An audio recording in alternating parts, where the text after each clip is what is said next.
This is a story about someone who discovered something new, a brand new word, and the word is eco-literacy. What could it mean? How does it apply to me? Let's find out. Creative journaling has been a process that I found both challenging and rewarding.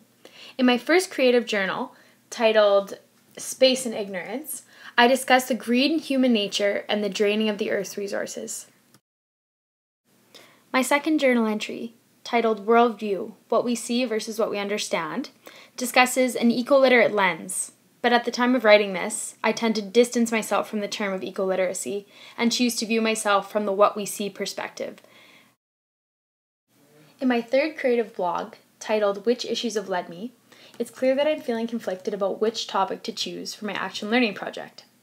In order to kind of distinguish between my mindset before and after discussing different ecological issues, I use the quote, "The problems that exist in the world cannot be solved by the same level of thinking that created them." My fourth creative journal, titled Branching Out Through Interpretation, is inspired by our field trip to the Royal Saskatchewan Museum, particularly the exhibit on Aboriginal people and their lifestyles.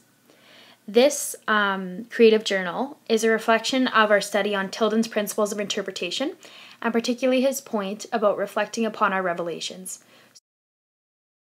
My fifth creative journal touches on who I am before ESCI and our action learning project and after our ESCI course and our action learning project. So this piece is titled Actions and Disruptions, and it really highlights how I'm changing as a person because of the content and the ideas that I've explored throughout this course. My sixth and final creative blog piece, titled Learning Experiences versus Lesson Plans, details my fear and feelings of being overwhelmed toward lesson planning. I was worried about thinking inside the box and combining treaty education, environmental education, and the curriculum to create a learning experience for my students. But after planning my lesson plan, I realized that the best way to give my students a holistic learning experience is to take what I think is beneficial and combine it with the prescribed curriculum. I'd like to tie together all my creative journaling topics with the Center for Eco-Literacy website, which is something we were assigned to read our first week of class. Topics such as emotional social learning and the definition of eco-literacy as when we write an environment, we act on it, really spoke to me and I think guided my exploration of eco-literacy in the creative journaling aspect of this course, and it's really helped me explore who I am in regards to eco-literacy. Creating a meta-reflection was a completely new experience for me.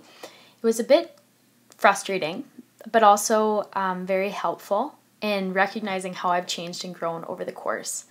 So it allowed me to point out things in myself, such as what do I recognize in myself as a reflective person, and also experimenting with disagreeing with my former self and my former thoughts through my creative journals.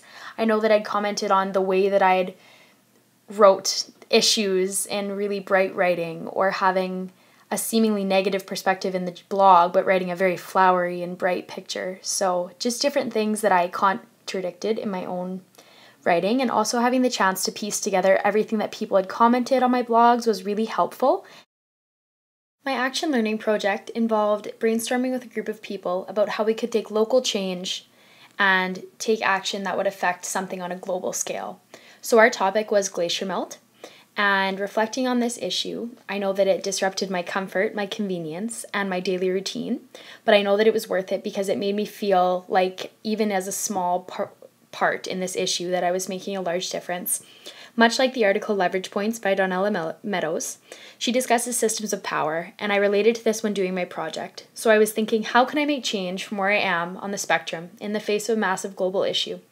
So taking glacier melt and looking at carbon footprint, and then taking it to something as simple as turning my lights off or walking to school. When I revisit the passion I felt upon completing my action learning project, I think to our class discussions. It wasn't until we discussed the hippies, tree huggers, and typical environmentalists that I began to realize my prejudgments toward eco-literate individuals. However, as we shared our action learning process with the class, I felt proud and unashamed of my role in making a small change. I believe that the pride one feels when they know they're working toward a greater good, in the basis of becoming environmentally active or an eco-literate person, is all that truly matters in their journey. Cross-curricular unit planning went surprisingly smooth for my first experience with it. My group decided to choose a grade 2 science outcome, highlighting the importance of air and water in our lives and the environment as one of our main themes of our unit, as well as a treaty outcome that discusses harmonious relationships in which land and resources are shared. In order to do this lesson plan, I decided to create handouts, expand my own ecological knowledge from a First Nations perspective as well as a European perspective, and discuss with my students how Aboriginal people expand on sharing resources and how we can preserve water and create clean air in our lives through a journal entry.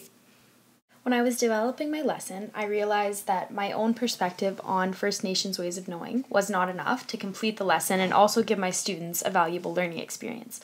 So along with looking at different resources and books, I also chose to look back on different readings that we'd done over the course of the semester. Coyote and Raven discuss traditional ecological knowledge and what that truly means in terms of whose knowledge is validated and whose is not. David Orr, in his article Earth and Mind, viewed learning as a multidimensional process.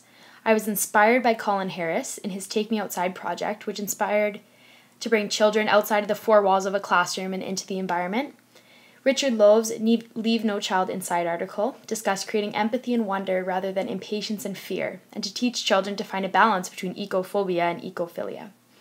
Listening to the Landscape by Cuthroys and Cuthbertson discusses interpretation and how that can be used as a goal for a teacher to help our students acquire first-hand experiences with the more than human world, which I hope to achieve by taking my students to a local creek in a follow-up lesson to the one I created for this unit plan. In Capper's article, Sustainable Living, Eco-Literacy, and the Breath of Life, he discusses preparing students to become members of an ecological world. And in David Orr's The Problem with Education, he describes how all education is environmental education. And this could not be more valid to my understanding of this course and to my understanding of my unit plan. A person who I envy to be when I become a teacher is definitely Morgan Beta. I really respect how she manages to foster environmental activism and responsibility in her students as well as herself. Her teaching style is phenomenal and her Little Green Thumbs garden is fantastic. I share her excitement for projects and student responses to my environmental activities, but I also fear that as a teacher I may resort to my old ways and resist environmental curriculum. But I know that I have to focus on my students' interests, and from the content that she shared, students are obviously so interested about going outside and becoming environmentally literate kids. I spoke with her after her program, and she eased my mind about the curriculum and content. So she said that you can work the curriculum into a variety of activities, but as long as kids are engaged and excited, then you're doing something right.